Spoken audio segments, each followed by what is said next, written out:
ሰላም ጤና ይስጥልኝ የተከበራችሁ የልወዞዞ በግሬ ቻናል ተከታታዮችና ቤተሰቦች እንደምን አላችሁ እንደምን ሰነበታችሁ አረ እንደምን ከረማችሁ እያልኩ እንደንቁ የከበረ ሰላምታዬን የማቀርብላችሁ ወንድማችሁ ካፊያው ዘመህር ነኝ።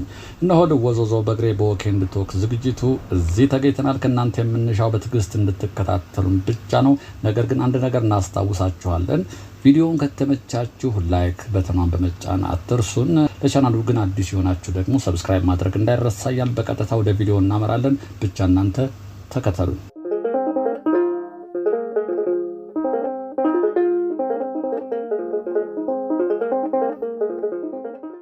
እንግዲህ ኡራኤል ነው የምንገኘው። ይሄ አዲሱን አስፓልት እየተሰራ ያለውን ከኡራኤል እስከ አትላስ ያለውን መንገድ ለማስቃኘት ነው የወደድኩት ዛሬ። ይሄ ወደ 22 የሚወስደው መንገድ ነው።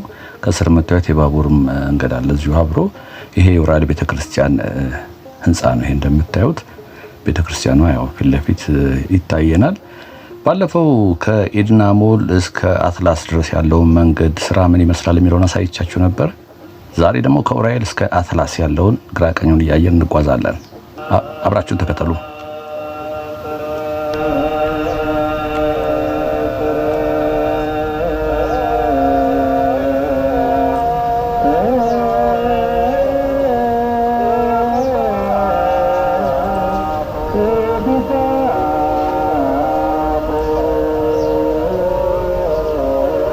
ይሄ ቅዳሴ ድምጽ ስትሰሙ በተለይ ኦርቶዶክስ ተዋህዶ ተከታዮች የሆነ ስሜት እንደሚሰማችሁ ገምታለሁ።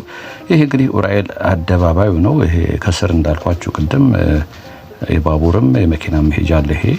ይሄ የምናይበት ከስር ግራውንድ አለው። ይሄ ወደ 22 የሚወስደው መንገድ ነው። ከኡራኤል ስለምነሳ ዙሪያ ገባውን ነው ብዬ ነው።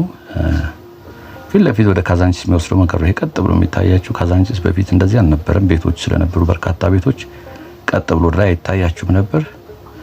እስኪኛ እንግዲህ የኡራኤልን መንገድ ይዘን በነገራችን ላይ ልክ ከኤድና ሞል እስከ አትላስ ያሳየኋችሁ መንገድ ተዘግቶ ነው። ይሄም እንደዚሁ ተዘግቶ ነው። ይሄ መንገድ ተዘግቶ እንግዲህ በፍጥነት የተጠናቀቀ ነው። መንገድ ስራ ከባድ ነው። በነገራችን ላይ ቁፋሮን ስታዩት ይሄ አሁን መልሶ እንደዚህ የሚሆን አይመስልም ነበረ። በዚህም የተነሳ እንግዲህ በርካቶች በዚህ መንገድ ይጠቀሙ ነበር። አሽከርካሪዎች ኖርማል ትራንስፖርት አገልግሎትም ቦሌ በዚህ መስመር ነበር። አሁን ከካዛንቺስ ተነስታችሁ ስትሄዱ በ22 ነው። ታሪፉም ይጨምራል። በእርግጥ ነዳጅም ያቃጥላሉ። በርካታ ነዳጅም ስለሚያቃጥሉ ያው ትረዳላችሁ። መንገዱ አሁን ኦልሞስት ተጠናቋል። የእግረኛው መንገድ በጣም እዚህ ጋር እንግዲህ ለውጥ ያየሁት እኔ ምን መሰላችሁ፣ መንገዱ መሰራቱ ብቻ አይደለም፣ መንገዱም ጥሩ ሆኖ ተሰርቷል። በእርግጥ ግን በዚህ ወደ ታች ስትሄዱ በእግራችሁ ሄዳችሁ የምታውቁ በተለይ በቀኝ በኩል የእግረኛ መንገድ እኮ የሚባል አለ ማለት እኮ ማይቻል ነበረ። በጣም በርካታ ሱቆች፣ ድርጅቶች አሉ። በራቸው ላይም የሆነ እቃ ያስቀምጣሉ። የተለያዩ የሚሸጧቸውን እቃዎች በር ላይ ያወጣል። በጣም ጠባብ ነበረች። አሁን እያዩ ያለሁት ግን ያው በዚህ ላይ በሚሄድበት በኩል ባንዱን ባሳያችሁ በዛኛውም ልክ እንደዚህ ሆኖ ማለት ነው። ያው እዚህ ጋር አሁን እግረኛ መንገዱ በደንብ እየተሰራ ነው። ሌላው ደግሞ እንግዲህ ይሄ ከቦሌም ቢመጣ ጫፍ ስለሚሆን ምናልባት ፌርማታ ሊሆን ይችላል። አለበዛ ደግሞ ለመኪኖች ማቆሚያ ለፓርኪንግ አገልግሎት መሰለኝ ከኔ ዝቅ ብሎ ወይ ወደዛ ዞር ያሳያችኋለሁ። መሀልም ሄደው መኪናም ስለሌለ ከዛ ባሻገር ደግሞ ፊት ለፊት ብዙ ነገር ለማስተዋል ይመቸኛል ብዬ ነው አስፓልት እግረኛው መንገድ የተወኩትና ይሄን እንድትረዱልኝ። ዘንባባዎቹም አሁን ይሄ መንገድ ኮምፕሊትሊ ነው የቀየረው። ያሳያችኋለሁ። ቤቶች የፈረሱ ቤቶች አሉ። በጣም አነስተኛ ቤቶች ነበሩ ማለት ፎቅ ያልሆኑትን አነስተኛ ማለት ግራውንድ ላይ ብቻ ያለቁ ሱቆች ነበሩ የተለያየ። እነሱ ተነስተዋል። እነሱ ነበር በተለይ በራቸውን መንገዱን የሚያጣበቡት። ይሄ እንደምታዩት መንገዱ ተጠናቋል። ከኡራኤል ነው የተነሳ ነው። የጉዟችን መዳረሻ ደግሞ የሚሆን አትላስ ሆቴል ነው። አትላስ ሆቴል ጋር እናጠናቀቃለን። እንግዲህ በዚህ አካባቢ የኖራችሁ በዚህ አካባቢ ተመላለሳችሁ ይሄንን ቦታ ከረጅም ጊዜ በኋላ እንዲህ በምስል ያያችሁ አንዳች ስሜት ሊሰማችሁ እንደሚችል ገምታለሁ። እኔም ደስ የሚልም ስሜት አለው። በምስል ቀደም ሲል የምታውቁት ቦታ አንዳንዴ ኮምፕሊትሊ ሊቀየርባችሁ ይችላል። አንዳንዴ ደግሞ ምልክቶች አሁን ብዙ ነገሮች ይቀየራሉ። በተለይ ረጅም ጊዜ የሆናችሁ እንትኖቹ እዚህ ቅድም ያልኳችሁ እዛ ስደርስ አሳያችኋለሁ። ቤቶቹ መነሳታቸው ራሱ ቦታውን የት ቦታ ነው የሚለውን ጠቋሚ ነበሩና እሱ ራሱ እኔ ቀይሮብኛል ቦታውን። እቺም ገባ ብላ ታክሲ መጫኛ ትመስለኛል። ይሄ ነው እንግዲህ ያልኳችሁ። ይሄ ኡራኤል ቤተክርስቲያኑ ነው። ይሄ ዙሪያው እሱ ጋር እዚህ ጋር ገባ ብሎ የተሰራ እንግዲህ ለመኪና ማቆሚያ ኳስ እየተጫወቱበት ነው። በአጋጣሚ የስፖርት ማዘውተሪያ ግን አይደለም፣ ለፓርኪንግ ለመኪና ማቆሚያ ነው የሚመስለኝ። እኔ የቆምኩበት ቦታ ደግሞ ታክሲዎች ማውረጃና መጫኛ ነው። ገባ ተደርጎ ተሰርቷል። ከታች የሚመጡ እንግዲህ ኡራኤል ጫፍ ላይ ነበር የሚያወርዱት። እዚህ ጋር ያወርዳሉ፣ መብራት ስላለ ላይ እዚህ ጋር ያወርዳሉ ማለት ነው። እንግዲህ በርቀት ይታያችሁ ከሆነ አትላስ ድረስ ይታያል ቀጥ ብሎ መንገዱ። አሁን ብዙ መንገዶች ሲሰሩ ያየናቸው ቀጥ ያለ መንገድ ከታች እስከ ላይ ይታያቸዋል። 6 ኪሎ ሆናችሁ አሜሪካ ኤምባሲ አይታይም ነበር በፊት። 6 ኪሎ አደባባይ ላይ ሆናችሁ ቀጥታ አሜሪካ ኤምባሲ ይታያችኋል። ቤቶቹ የፈራረሱ ቤቶች እንዲህ ፕላን አድርገው መሰለኝ ቀጥ ያለ ስትሬት እንዲታይ አድርገው ነው የሰሩት። ይሄም እንደዚህ ነው። እቺ ማካፈያ እንግዲህ ከፍ ተደርጋ የተሰራች ነች። በእርግጥ ይሄ ማካፈያ ብቻ ሳይሆን ቦታውም ግራ ይመችውን አላውቅም። እኔ የሚሄድበት ከፍ ያለ አስፓልት ነው፣ ያኛው ዝቅ ያለ ነው። ይሄ ፊት ለፊት ቆይ ለዛ ዞር ያሳያችኋለሁ። እንግዲህ ሞተረኞች አንዳንዴ የተፈቀደላቸው ናቸው በዚህ የሚያልፉት እንጂ መንገዱ ከላይ ዝግ ነው። የትራፊክ ፖሊስም አለ። ይሄ ፊት ለፊት የምታዩቸው አዲስ አበባ ውስጥ የተሰሩ መሰረተ ልማቶች በኮሪደር ልማቱ የነሱን ስዕል ነው፣ ፎቶግራፍ ነው ተለጥፎ የምታዩት በቀኝ በኩል ያሉት። አሁን ይሄ በቀኝ በኩል ያሉት በጠቅላላ ቅድም እንዳልኳችሁ ግራውንድ ላይ ያለቁ የተለያዩ ሱቆች ነበሩ። ብዙ አይነት ሱቆች ነበሩ። የመኪና እቃም የመኪና ዘይት እንደዚህ በጣም ብዙ ነበሩ። ብቻ ማስታወስ አልቻልኩም። አሁን እነሱ ተነስተዋል። በነገራችን ላይ አሁን አንድ ቦታ ላይ ካገኘን ክፍተት ለማየት እንሞክራለን። እነሱ ሲገነቡ ደግሞ አሁን የሚገነባው ነገር አልቆ ብቅ ሲሉ ኮምፕሊትሊ ቦታው ደግሞ እንደገና እንደዚሁ እንዳልኳችሁ ይቀየራል ማለት ነው። የእግረኛውን መንገድም አያችሁት። አብዛኞቹ ፎቆች ካልሆኑ በስተቀር ምድር ላይ ያሉ ቤቶች ተነስተዋል ማለት ይቻላል። የእግረኛው መንገድ ያያችሁት ነው። ሰፊ ነው። አሁን ይሄ በቂ ነው። ከዚህ ቀደም ግን ጠባብ ነበር። ባለፈው እንግዲህ ከአትላስ ወደ ቺቺኒያ ሂድ ሲለኝ የሆነ ወዳጄ ሲሄድ የሚታዘብኩት ምንድነው እንግዲህ ቀደም ሲል የነበረው የመንገድ አሰራር ለእግረኛ የሚሆን ቦታ ስላልነበረ እሱን እየሰሩ ነበረ። እሱ እየፈረሰ ነው። እሱ አሁን ሲጠናቀቅ እግረኛም ዘና ብሎ ይሄዳል። አለበለዚያ ግን ልክ እንደዚህ እኔ እንደምሄደው ነው ሰው የሚሄደው። ይሄ አሁን በዛኛው በኩል እያየሁ ነው። በርቀት አሳያችኋለሁ። ለእግረኛ የሚሆን ጥሩ ሰፊ ቦታ አለው።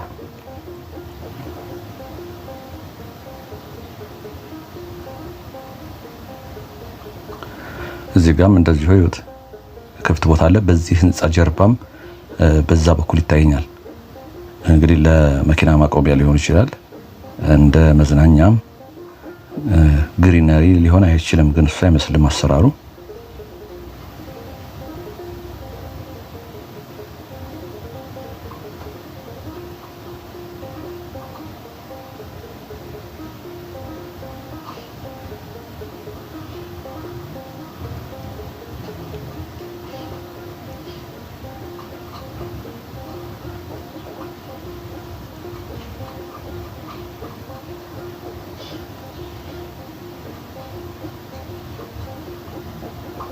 በሙሉ እንግዲህ አዲስ አበባ ውስጥ የተሰሩ ፕሮጀክቶች ናቸው። በፎቶ እዚህ ጋር አንደኛ ለመከለያ ነው።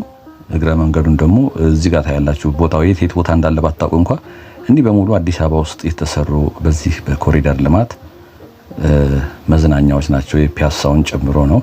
ይኸውላችሁ እንግዲህ ይሄ እዚህ ውስጥ አሁን ይሰራል ማለት ነው። ክፍት ነው። ይሄ ሰዎች መተላለፊያ ነው የተተወው። በዛኛው በኩልም ፈርሷል። እንግዲህ ግንባታ ነው የሚካሄደው የሚመስለኝ። አልተጀመረም። በግራም በቀኝ በኩል ነው ያለው። በነገራችን ላይ እንደዚህ በዚህ በኩል ታጥሯል። ያኛው አጥሩ ካጥሩ ወደዛ አሁን የሚሰራ ነገር አለ።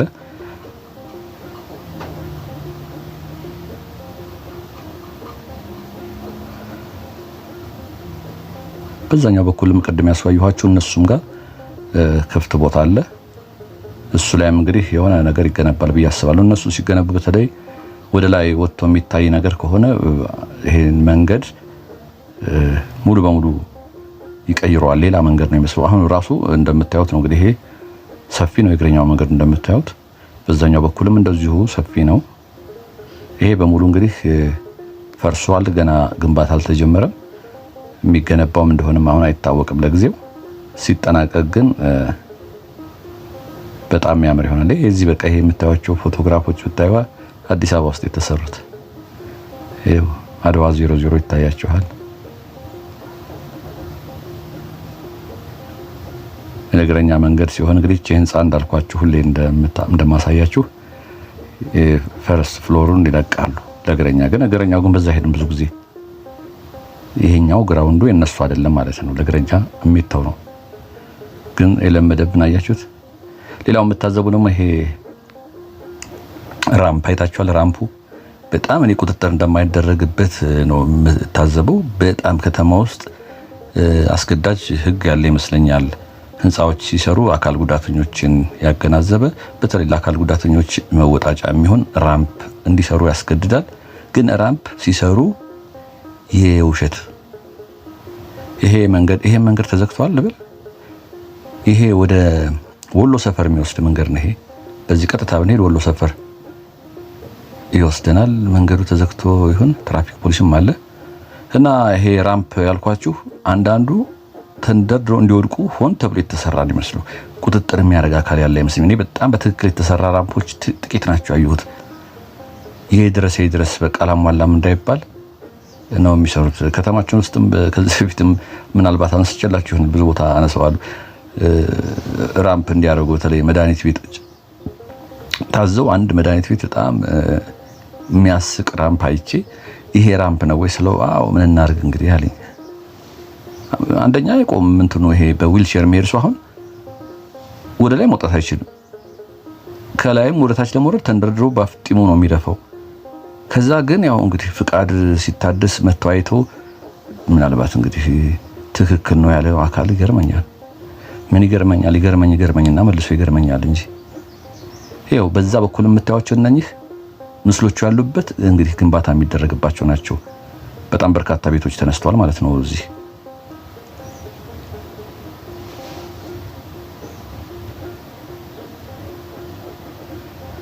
ትራንስፖርት ስለሌለ ዞራችሁ ነው የምትሄዱት። በዛ ላይ ታሪፉ ከካዛንቺስ ቦሌ 25 ብር ይሁን 30 ብር ይሁን 25 ብር መሰለኝ።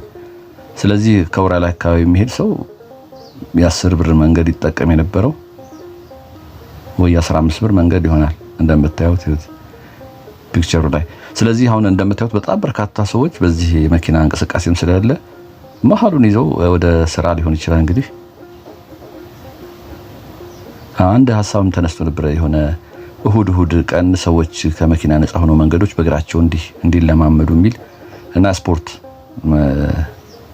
ይዘጋሉ። ቸርችል ጎዳና ይዘጋሉ እሁድ ቀጥ ብሎ ወደዛ የሚሄድ ሰው ታክሲ ስለማያገኝ በእግሩ መሄድ ይገደዳል። ይሄም አሁን እንግዲህ ሰሞኑን እንደምታዩት ነው። ብስክሌቶች ግን ይሄዱ ያየው ነው።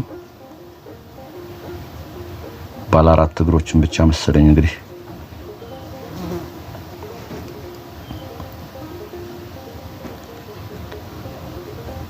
ሌላው በዚህ ሳልፍ አስተውየው ማላቀው እዚህ ጋር ድልድይ እንዳለ ምንም አይቻልም። ቆይ ወረታች ወደ ላይ ሊዞርና አላሳያችሁና እንግዲህ አስፋልቱን አያችሁት ግራ ቀኙን። በዛ በኩል እንዳልኳችሁ በጣም በርካታ ቤቶች ናቸው እንግዲህ የፈረሱት ይመስለኛል። ሲሰሩ የሆነ ግንባታው ይሄ ሲነሳ ቦታውን ይቀይሩታል ብዬ አስባለሁ። እዚህ ጋር ፊት ለፊታችን ድልድይ እንዳለ ምንም አስቤው አላቅም አላቅም። በመኪና ሳልፍ ነው በእግሬ አልፌ አውቃለሁ። በእርግጥ ግን እንዳስተውየው አላቅምና ወንዝ ለካ አለ። ይሄ ፊት ለፊት የምታዩት ወንዝ በስር የሚሄድ ወንዝ አለ።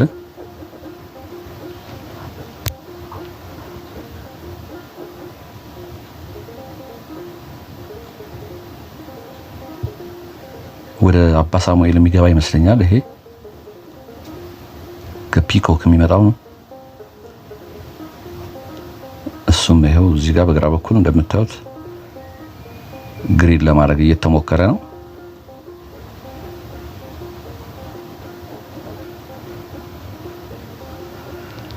ደመናማ ነበረ እንግዲህ ማለዳ ላይ። አሁን ትንሽ ፈገግ ለማለት እየሞከረ ነው ምስሉ። ምናልባት የጥራት መጓደል ሊኖርበት ይችላል።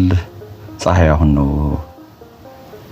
እየወጣች ያለችውና ከጠቆረባችሁ እንግዲህ በዚህ ምክንያት እንደሆነ ተረድታችሁኝ ከወዲሁ ይቅርታ ጠይቃለሁ። ይሄውላችሁ ይሄ ድልድይ አንዳንድ ድልድይ ስታልፉ ድልድይ ሆኖ የማይታወቃችኋል። ያለ አሁን በአስፓልቱ ላይ ስታልፉ በድልድይ ላይ ያለፋችሁ እንደሆነ አይታወቅም። አንዳንዱ ደግሞ በጣም ያስታውቃል።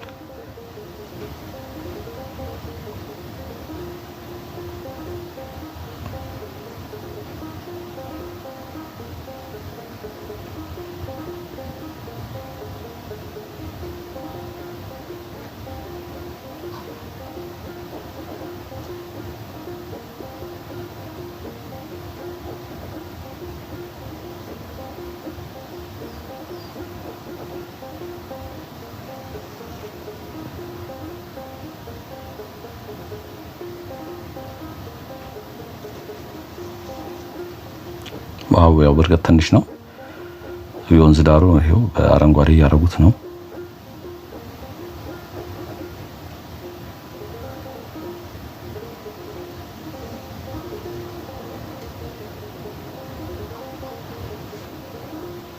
እዚህ ጋር ግን አስፓልቱ ላይ እንደምታዩት የጎረጎደ ነገር አለ። ምንድነው?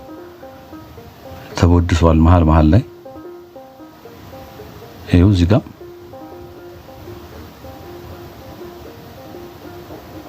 ምክንያት ይኖረው ይሆናል እንግዲህ ምናልባት ይሄው ፊት ለፊት እንግዲህ አትላስ የጥንት ጠዋቱ አትላስ ይታየናል። ጉዟችን እዛ ነው የምናጠናቅቀው። አስፓልቱ እንግዲህ አልቋል ይመስለኛል። የእግረኛ መንገድ ግን በግራ በኩል የምታዩት የተወሰነ አለ፣ በዛ በኩልም እንደዚሁ አለ። እስኪ እንሻገር በዛ።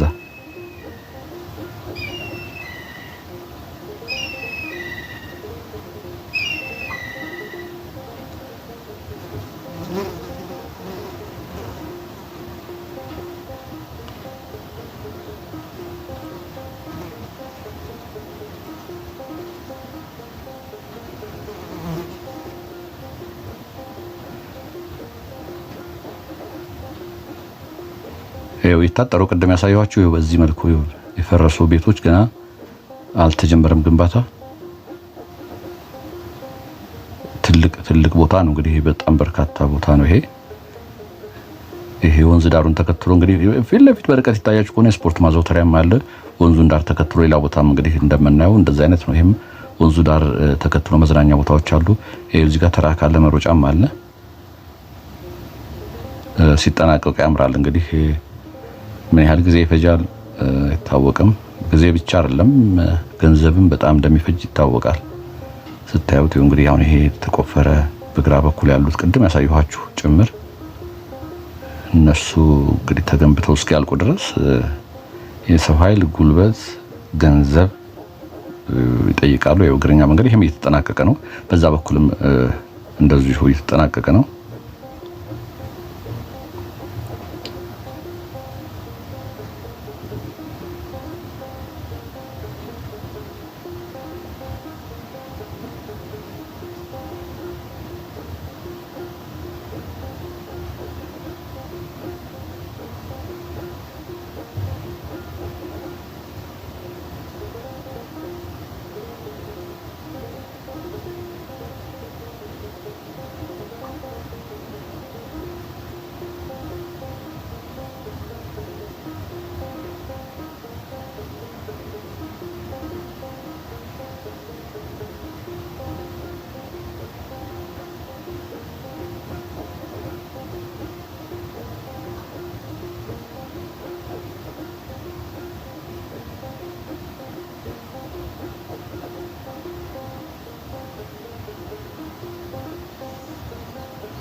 እንግዲህ ፊት ለፊት አትላስ ሆቴል አለ። ባለፈው ከዛ ከቦሌ መድኃኔዓለም ከኤድና ሞል ተነስቼ እዚህ አትላስ ድረስ አሳይቻችኋለሁ። ያኔ ይሄኛው ገና ነበረ ሳሳያችሁ። አሁን ይሄ ተጠናቋል። ወደ ቀኝ ታጠፊ አሁን ለኔ በግራ በኩል ወደ ቺቺኒያ የሚወስደው መንገድ ነው። ከዚህ ቀጥዬ የዛሬውን ቪዲዮ እዚህ ከቋጨሁት በኋላ ለነገ ደግሞ መሰራላችሁ በዚህ በቀኝ በኩል ወደ እንትን ምንድነው ስሙ ሩዋንዳ ወደ ሩዋንዳ በደሳለኝ ሆቴል ወደ ሩዋንዳ የሚወስድ አለ። እሱም ላይ ልክ እንደ ቺቺኒያ እግረኛ መንገድ የለውም፣ በቂ የሚባል እግረኛ መንገድ የለውም። እሱ እየፈራረሰ ነው። መረጃ አለኝ። እሱን ሞስኪ ግራ ቀኙን በነገ በመለቀው ቪዲዮ አይ ሆፕ እዚህ ጋር ፍና ቀርጸዋለሁኝ። እንዳይረዝምባችሁ ነው አያይዤ ልሰራው አስብና ግን ይረዝምባችኋል። ለኔም ደግሞ በየቀኑ ስላስለመድኩኝ ዩቲዩብ ታውቃላችሁ አልጎሪዝሙ ባስለመዳችሁ ነው። ሰዓት ራሱ ተቀያይሩ ምንድነው የሚባል ነገር አለ። ይሄ ወደ ቺቺኒያ የሚወስደው መንገድ ነው። ሰዓት ራሱ ይመርጣል አልጎሪዝሙ። ሰዓት አንድ ሰዓት መልክ ሆነ አንድ ሰዓት ሁሌ። እኔ ደግሞ በየቀኑ መልቀቅ አስለምጃለሁ። አሁን ይሄን ቀኑን ባዛባው ዩቲዩብ ኢንቫይት የሚያደርገው አይኖርም፣ በጣም ያንሳል ቁጥሩ፣ ተመልካችም ይቀንሳል። ስለዚህ ነው እዚህ ጋር አረፍ ብዬ ቡና ጠጣና ቀጣይ ወደ አሁን ባልኳችሁ ወደ እስከ ሩዋንዳ ድረስ ይሄ ፊት ለፊት የሚወስደው መንገድ ወደ ሩዋንዳ የሚወስድ መንገድ ነው። እሱን አስቃኛችኋለሁኝ። ይሄው እንግዲህ ቦሌ መድኃኔዓለም ፊት ለፊት የሚወስደው መንገድ ነው። ስለዚህ ቃል ገብቻለሁኝ አረፍ ብዬ ከዛ ቀጣይና በነገው ቪዲዮ ላይ ደግሞ ይሄ ወደ ሩዋንዳ የሚወስደው መንገድ ግራ ቀኙ ቤቶችም እየፈረሱ ነው እንደ አዲስ። እነሱንም እስኪ እናያለን። ቤቶች ምን ያህል ቤቶች ፈርሰዋል የሚለውንም እግረ መንገዳችንን በወሬ የሰማነውን በአይናችን እናያለን። ማየት ማመን ነው ይላሉ አበው። ለዛሬ ያዘጋጀሁላችሁ ይመስል ነበር። ሁሌ እንደመኛችሁ ሰላምና ጤና ከእናንተ ጋር እንዲሆን አሁን እመኛለሁ። ጤና ይስጥልኝ። ወንድማችሁ ካፊያው ዘመህር ነበርኩ።